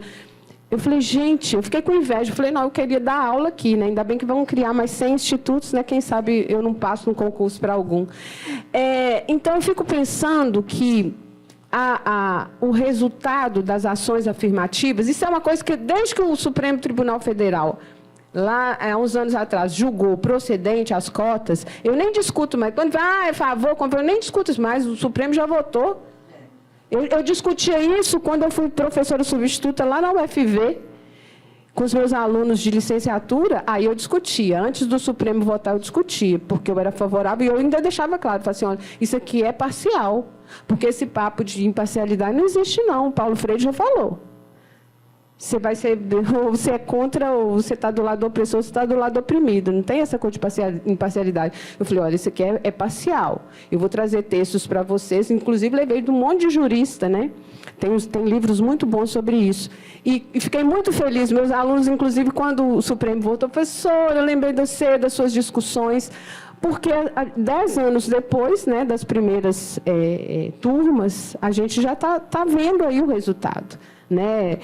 50% da população hoje nas universidades se define como pardos e negros. Né? Então, assim, mudou a cara. É só a gente ir, gente. Quando eu vou na universidade, eu percebo isso. Não sei se vocês não percebem. É visível. É visível. E isso é maravilhoso, você poder conviver com a diferença. Né? O meu filho, quando eu estava fazendo estágio doutoral sanduíche em Lisboa, o João Pedro fez um ano letivo lá. A escola que ele estudou, uma escola pública de horário integral, ele tinha 20 nacionalidades diferentes. Isso foi importantíssimo para a formação do meu filho. Ele convivia com francesa, com moçambicano, com cabo-verdiano, com indiano, tá? Menina de véu, menino de cabelo rosa, sabe? A gente precisa dessa diversidade. É assim que a gente trabalha a empatia. É assim que a gente não pode viver nas bolhas, não, gente. Não pode. Essa coisa, eu acho que a classe média, ela precisa... não pode conviver com o negro só a moça do cafezinho. Gente, aqui é majoritariamente branco. Quantos amigos pretos vocês têm? Para além da manicure, da babá, eu já fico nervosa, né? Eu já começo, sabe, do motorista, que preto frequenta sua casa? Num país que a maioria é negra? Como assim? Quando eu vejo uma carinha preta aqui, na escola judicial, eu falo, ai, dá um alívio, um quentinho no coração, sabe? Então, eu acho que os dados já estão aí, já provaram que deu super certo. O que a gente precisa é ampliar. Né? A gente precisa disso, é de mais escola, é de mais, né, de mais gente fazendo curso superior, né? Porque é uma revolução, né, que acontece na cabeça da gente quando a gente entra na universidade. Para mim, foi 2 exercícios de alteridade que eu vivi assim, que me transformaram. Um foi sair de Baldinho para ir para a capital, eu morria de medo, né, daquela cidade enorme, e o outro foi entrar na universidade. Eu tomei um susto, né? Então, eu tinha colega que morava em apartamento de 300 metros quadrados, que tinha feito intercâmbio no Canadá, e eu falei, sabe, gente, tem isso, existe isso, né? Porque eu imagino uma menina que saiu de uma cidade de 7 mil habitantes. E aí, eu fui tendo acesso, né? E o meu filho, inclusive, fala, mãe, a gente não tem dinheiro, mas a gente tem cultura. Porque a gente tem um capital cultural considerável. As viagens, ter feito mestrado em Viçosa, doutorado em Florianópolis, mestrado em Sanduíche. A experiência de morar 9 meses em Portugal, com dinheiro público. O primeiro agradecimento da minha tese é ao povo brasileiro, que me bancou. Eu e meu filho, 9 meses em Portugal, ganhando uma bolsa que dava só para pagar o aluguel e comer uns bacalhau. Mas já foi maravilhoso. Não deu, eu achei que a gente ia conhecer a Europa, que a gente ia para a Inglaterra. Não, mas a gente conheceu Sintra, a gente conheceu Óbidos, a gente foi em Cascais, e isso já foi maravilhoso. Vivia na Fundação José Saramago, sabe, a gente passeou, tinha, né, evento cultural de graça para lá, para cá, sensação de segurança, transporte coletivo que funcionava. Isso foi maravilhoso, isso abre a cabeça da gente. Todo estudo. Está fazendo turismo na Europa. Gente, fazer turismo é bacana. Amplia seu repertório, velho. Aumenta sua cultura. Isso é importante. Não é só ficar na sala de aula, não. Essa circulação que a gente fez por ali, sabe? Conviver com as pessoas, conversar, perceber que a gente precisava dominar o inglês. Perceber como é que a gente fica uma vida inteira estudando o verbo to be na escola e não aprende nada, gente? Nós chegamos em Portugal, nós ficamos desesperados, porque os meninos de 6º ano lá falam fluente. É uma cidade cosmopolita, os turistas estão ali, os turistas perguntaram, eu não sabia explicar como é que chegava na esquina. Falei, João Pedro, pelo amor de Deus, nós precisamos aprender inglês. Ah, é a língua do colonizador? Não, Bob Marley também cantava inglês, né? É possível ressignificar Chimamanda? Quero ler Chimamanda no original. Toni Morrison, maravilhosa. Né? Enfim, eu acho, para finalizar, né, gente, que falo demais, eu acho que os dados já estão aí, já provam que deu super certo. A gente precisa ampliar isso. Só fazendo outra dentro, prometo não falar mais nada, passar a palavra para a Dani e para o Oscar, mas é que aqui no Judiciário a gente vê os reflexos das cotas. Eu completei 25 anos de magistratura agora, e eu lembro que quando eu comecei, era raro ter um advogado negro ou indígena na sala de audiência, a gente contava nos dedos, ainda mais aqui no Sul, né? E hoje a gente tem muitos e muitos. E outra, temos muitos Pereira, Silva Ferreira, que a gente não via, era só os Vão, alguma coisa, o Iseman, aqueles que jogam o alfabeto para cima e sai um sobrenome. E hoje a gente tem contato com muitos e muitos advogados, né? A gente ainda temos pouco espaço para os indígenas e negros no judiciário, né? Já tem algumas estratégias para isso. Alguns cursos preparatórios. Eu e a minha irmã, que é de Santa Catarina, temos um curso que é para preparação para magistratura para minorias. Temos 3 alunos já. Então, algumas medidas estão sendo tomadas. Eu vejo muita diferença, tenho certeza que os meus colegas também, né, de quando a gente começou como juiz e hoje. E a segunda coisa, não sei se tu sabes, mas o Radon Nassar, ele doa 70% dos direitos autorais dele do Lavoura Arcaica para as pessoas que não são reconhecidas como negras por comissões validadoras de universidades. Né, como tivemos o caso dos gêmeos lá na USP, um foi reconhecido como negro, outro não. Aí ele paga a universidade dessas pessoas com os direitos autorais do Lavoura Arcaica. Muito legal, né?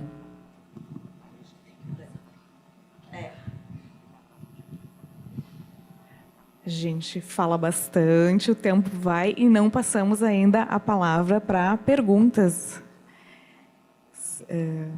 Eu tenho perguntas aqui, mas a Dalva já respondeu mas eu acho que o público quer falar. Eu vou.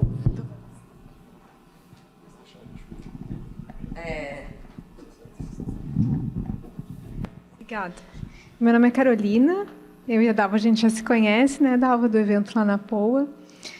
Queria dizer que tu é uma maravilha, assim, que cada vez que eu te escuto, eu fico num vórtex perdida, mas ao mesmo tempo muito achada. E eu sempre fico me perguntando por que eu gosto tanto de te escutar, e eu acho que é porque tu consegue nos convocar e falar de um lugar em que tu faz a crítica e ao mesmo tempo tu acolhe, né? Então eu acho que tu tem essa capacidade, assim. E te escutando, fiquei pensando que uma das coisas que tu fala e que eu acho que tem a ver com isso da função da literatura, né? É do quanto tu representa isso, assim, essa ideia de que as pessoas têm direito a ter uma história. Né? Eu acho toda história importa, né? Toda história importa, e as pessoas têm direito de ter uma história, de contar a sua história, de ter uma história e de serem reconhecidas em um lugar que sirva para viver, né? Porque até então o único lugar que muitas pessoas têm nesse país é um lugar que não serve para viver, né? É um lugar de quem já nasce com a marca do traficante. O defeito de cor. O defeito de cor, exatamente. Então, eu acho que concordo assim, contigo de que as ações afirmativas na universidade pública, eu acho que foi a maior política pública que a gente já teve, a que mais trouxe transformação para esse país, né? Já deu certo, embora... Assim, agora, quase 20 anos depois, a Folha resolve descobrir que a gente tem que melhorar as comissões de heteroidentificação, e aí vem um monte de branco que não sabe nada desse assunto, dá opinião, né? E eu fico furiosa, e eu adoro quando tu fica furiosa também. E eu acho que a gente está num momento agora que a gente precisa começar a se perguntar, enquanto brancos, o que a gente está disposto a perder. Porque essa história de ganha-ganha não existe. Para alguém ganhar nesse sistema que a gente vive, infelizmente, alguém está perdendo, né? E eu acho que a gente precisa começar a se perguntar isso. O que a gente está disposto a perder? Eu sou psicanalista, mas também trabalho, tu sabe, na Justiça Federal.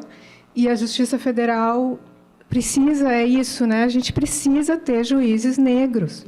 A Magali Dantas, que tu deve conhecer, fez uma pesquisa de mestrado sobre a efetividade das cotas no concurso da magistratura, né? E fica muito evidente, assim, que é uma coisa que a gente tem muita dificuldade de fazer aquilo se transformar num número real, né, concreto. Então, eu acho que, assim, isso me incomoda muito e eu acho que a gente tem que começar a fazer esse debate dentro do judiciário, né? A gente eu tinha uma pessoa lá na justiça que dizia assim, nós somos a elite do serviço público. Eu não acho isso um elogio, eu acho isso horrível. A gente representa os maiores privilegiados desse sistema, né? Assim, o que a gente está fazendo, o que a gente está disposto a perder, a gente tem que começar a se perguntar isso, né? E, ao mesmo tempo, é algo que a gente perde, mas que, ao mesmo tempo, a gente ganha, assim, porque eu acho que... A sociedade ganha, A sociedade ganha, né? Eu vi essa transformação acontecer porque eu acompanhei pessoas que entraram na universidade, pessoas que, às vezes, entraram pela cota social e que não sabiam que eram pardas e que passaram por um processo dificílimo para passar a se reconhecer como negras, né? Porque a vida inteira foram ensinadas a negar a sua negritude, enfim. Então, sei lá, também já falei demais, desculpa, mas é que tu nos convida a falar, eu acho que é isso. O teu livro também, ele nos convida porque a gente lê 2 frases e a gente está lembrando de uma história nossa. Então, é esse o efeito de te escutar e de te ler, assim. A gente começa a lembrar das nossas histórias e eu acho que isso é um poder que tu tem, assim, maravilhoso. Dela, né? Parece que a gente está lá. E para quem quiser escutar mais a Dalva, a fala que ela fez na POA está no YouTube da Associação Psicanalítica, então sugiro que quem quiser... Isso. Eu acho também, sabe, que agora ficou incontornável, né? Quando a gente vê o presidente da República sendo pressionado a nomear uma ministra, né, negra para o Supremo, ficou constrangedor, né? Isso é maravilhoso, né? Ou seja, essa pauta ganhou o debate público. Então, assim, ver CNN, ver Globo News discutindo, né, a falta de representatividade. Gente, isso era impensável há uns 5 anos atrás. Então, assim, agora, isso é legal, essa pressão, né? Não, tem que ter uma juíza, tem que nomear a juíza negra, e aí a gente vê uma aqui, acolá. Porque, já dizia um dos meus filósofos preferidos, né, o Mano Brown, que o bagulho é doido e o processo é lento. É um processo lento, gente. Talvez eu não veja, talvez nem João Pedro veja, mas talvez os filhos do João Pedro que vão ter acesso a um mundo mais justo. E tem uma outra coisa, assim, sabe? A história é cíclica, né? Ela não é linear. Então, vai e volta. A gente está vivendo isso, assim. É avanço, retrocesso. Dá um passo, volta 2. Dá 2 passos, volta 10. A gente viveu isso nos últimos anos, né? Então, assim, eu aprendi isso com o Mujica. Então, assim, é cíclico. E a gente, à medida que a gente avança, a gente tem essa reação, né? Essa reação conservadora, ela tem a ver, inclusive, com esses avanços, né? Com as ações afirmativas, né? Então, ver que esse debate, que essa reivindicação ficou agora incontornável, né? Constrangedor. E é bom que quem está nos espaços de poder fiquem constrangidos mesmo, se sintam constrangidos. Porque, do contrário, não tem transformação, gente. Nenhuma transformação que a gente aconteceu nessa história foi por vontade de bondade de alguém, não. É fruto de luta, é fruto de reivindicação. Então, assim, é importante, esse constrangimento, ele é necessário, ele é produtivo.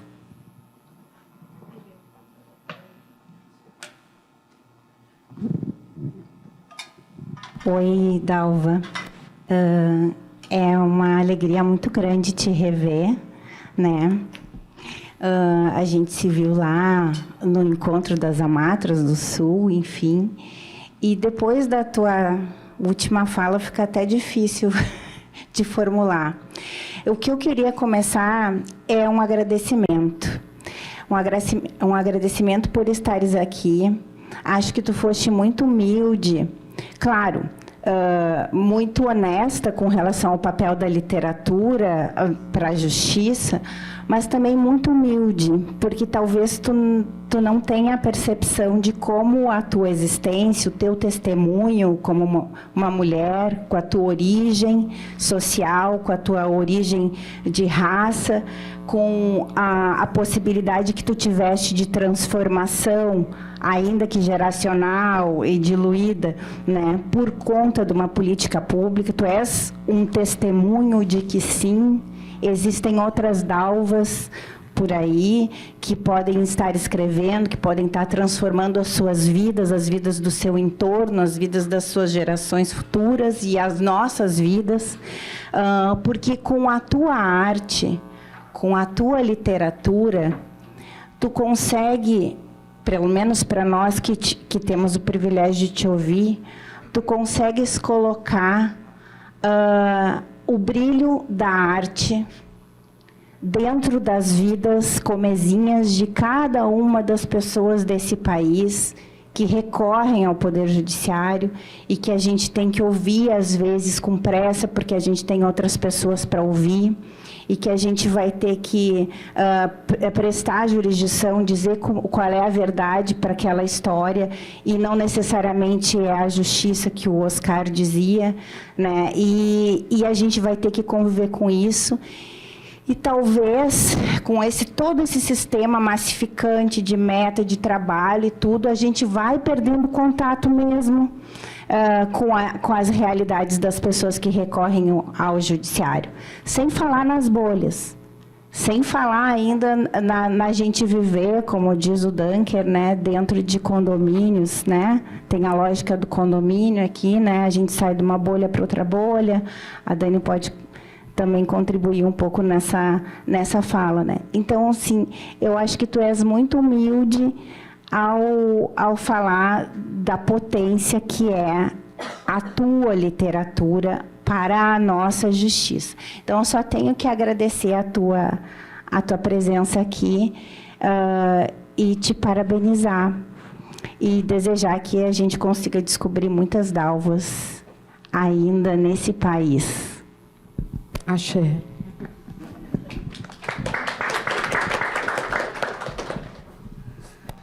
Dalva, eu te conheci pelo José Faleiro, né? Na verdade, numa entrevista dele com o Pedro Pacífico no Daria um Livro, que é o podcast do Pedro, que tem o Bookster. E, assim, comprei o teu livro e fiquei apaixonada. O Faleiro, na verdade, já me abriu os olhos para muitas coisas. O primeiro livro que eu li dele foi Os Supridores. Claro, já li todos. E já estou esperando o próximo e vou ler 1000 páginas. Mas, assim, gostaria de te agradecer. Eu acho que eu sou a única advogada aqui, não estou vendo nenhum outro colega. Mas, assim, eu sou apaixonada pela literatura. Eu sou advogada de reclamante, trabalho na defesa dos trabalhadores. E, na verdade, assim, eu sou especializada mais em acidente de trabalho e doença ocupacional, né? Então, o meu mundo é isso, ver... Quando vocês falaram na saúde mental dos trabalhadores, e realmente os trabalhadores estão adoecendo muito, a gente está perdendo até nós mesmos o direito à desconexão, porque parece que a gente está sempre... E a literatura, para mim, é um meio de me desligar um pouco, mas também é uma virada de chave em cada livro que eu leio. Então, o Faleiro eu comecei com Os Supridores, depois eu fui para o Que Mundo Tu Vive, e o Vila Sapo foi o último. Na verdade, eu fiz de trás para frente, né? Porque eu acho que o Vila Sapo foi o primeiro que ele escreveu. E o teu, assim, eu li em um dia, né? Para diminuir a febre de sentiria. Agora quero ler os outros que ainda não li. Então, é só te agradecer o Judiciário, essa ideia maravilhosa de falar sobre a literatura e o direito, né? E só agradecer a todos vocês. Obrigada.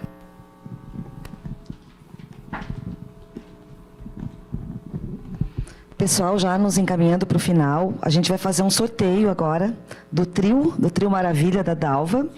E a ideia da Escola Judicial foi bem bacana, já vou explicar como vai ser o sorteio. E para dizer que depois a Dalva vai disponibilizar livros para venda aqui no saguão e vai dar autógrafos também. É o mesmo preço ou é mais caro o autógrafo? Então foto para postar no Instagram. Para engajar minhas redes, gente. Isso. E o sorteio é o seguinte: embaixo da cadeira tem o quê? Um adesivo. Um adesivo, uma etiqueta. Então vamos olhar aí. Se não achar, está embaixo do notebook, que é na frente de vocês. Vamos ver quem é o feliz ganhador do trio da Dalva, que vai ter direito até autógrafo. Embaixo do notebook tem uma etiqueta branca.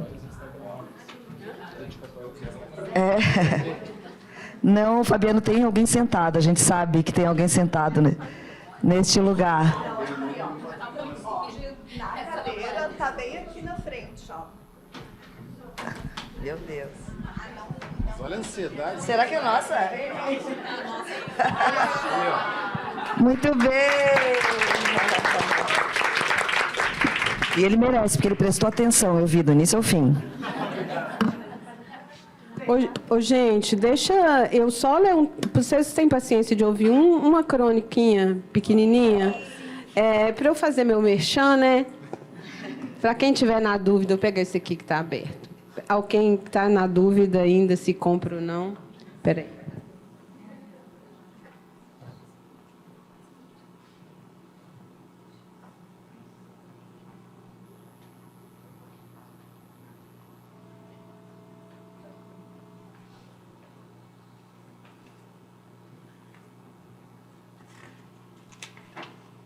Essa é uma das crônicas que as advogadas de família, acho que é de família, né? Muitas já compraram e deixam lá no escritório para as suas clientes lerem. E as juízas aqui que trabalham com violência doméstica também usam muito no trabalho que elas fazem, chama água com açúcar.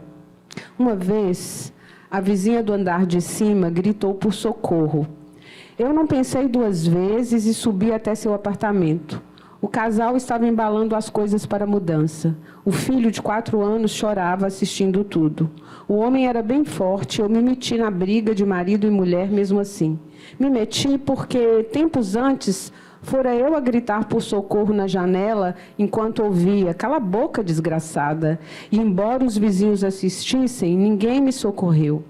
Quando ouvi aquela mulher gritando por socorro, lembrei de mim e fui até lá. Não pensei em risco, só pensei que era o que eu gostaria que tivesse acontecido comigo quando fui eu a agredida. Peguei ela e o filho pela mão e levei para o meu apartamento. Enquanto ela chorava, sentada no sofá, lembrei da infância e do dia que papai quebrou toda a casa porque mamãe ousou se separar dele. Lembrei da vizinha que nos socorreu quando mamãe saiu correndo pela estrada e eu fui atrás. Até hoje, quando passo lá, naquela estradinha em Baldim, lembro da dona Alice tirando água do pote, acrescentando açúcar e nos dando para acalmar. Naquele dia fiz a mesma coisa. Dei água com açúcar para minha vizinha e seu filho. Eu nunca havia conversado com ela, mas a via chegando e saindo sempre muito bem arrumada. Ela era muito bonita e me perguntava o tempo todo se o rosto estava inchado, preocupada com os hematomas que certamente viriam. Eu abracei e disse, olhando em seu olho, que sabia exatamente o que ela estava sentindo. Mais calmo, o marido veio buscá-la. Ela foi com ele e no dia seguinte mudaram do prédio. Nunca mais soube dela, mas sempre que alguma mulher é agredida ou morta, lembro da minha história, da história da minha mãe e da história dessa vizinha. Tenho certeza que ela também lembra de mim. É necessário conversar sobre violência doméstica, relacionamentos abusivos e feminicídio. Separação é um longo processo de convencimento. Pode levar muitos anos. Precisamos acolher outras mulheres. Às vezes, só desejamos um copo de água com açúcar e ouvir um eu te entendo, sem julgamento nem cobrança.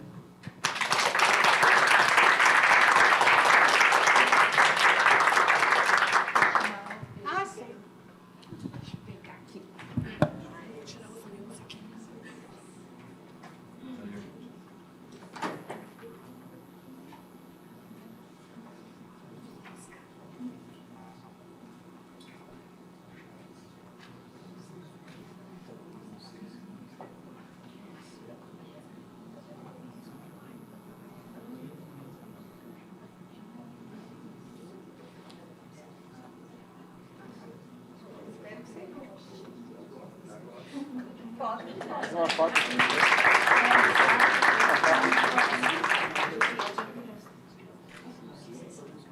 Só mais uma. Ah, Deus para baixo, agora sim.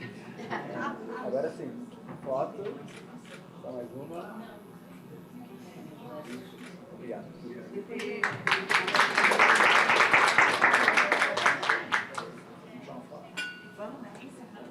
Vamos tirar uma foto. Querem tirar? Eu só fazer uma fala breve de encerramento. Ah, então tá. Querem tirar a foto, pessoal? A gente pode tirar fotos pra cá. Pode ser. Ah, tá. A gente vai ficar de costas só para vocês. Pois é. Tem que abaixar, E a gente vai se abaixar. abaixa um pouquinho. Pode ficar de pé. Ele sobe a câmera. Ah, tá.